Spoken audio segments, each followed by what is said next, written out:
U.S. code collection. You can read any new invention or discovery that's a useful process, machine manufacture, composition of matter, or any new or improvement thereof or otherwise patent.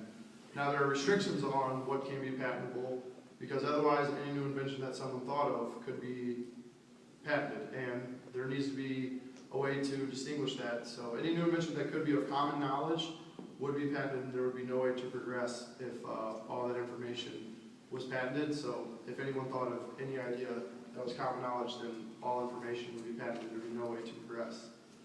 So there are three main types of patents.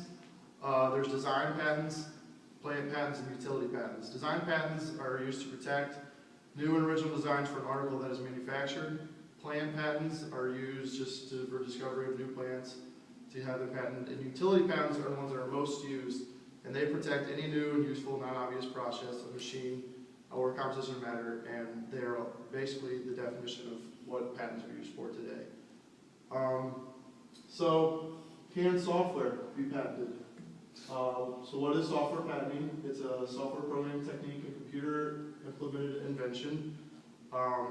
Software patents are intellectual property, and when patented, that does not prevent people from using the idea at all. It just makes so they can use the expression of the idea, not the idea itself. So an example would be, you go out and buy a Microsoft Office, you're allowed to use it for your own liking for how many copies you buy, but you're not allowed to make a copy of it and then resell it for your own profit, because that would be infringing on their patent that they have. So the Supreme Court, back to can you patent software, initially ruled throughout, since they've had the patent office, has said the computer is involved in the process of any patent, it cannot be patented. You will see no protection.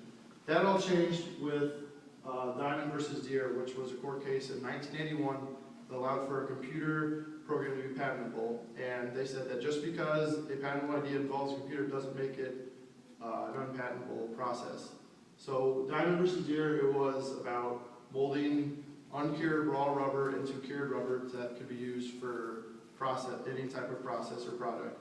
But the problem was that to open the press, you had to see when the rubber was cured. You had to open the press, but no one knew the exact time when it was going to be precise. I'm sorry, I got some words. The process was going to be uncured rubber to cured rubber that could be used for products. The problem was that in order to see if the rubber was cured, no one knew when to open the press for the precise time when it was going to be the best it could be. With this invention, the computer program was able to tell the temperature of the inside when the rubber was being molded, and would automatically open it when the rubber was cured.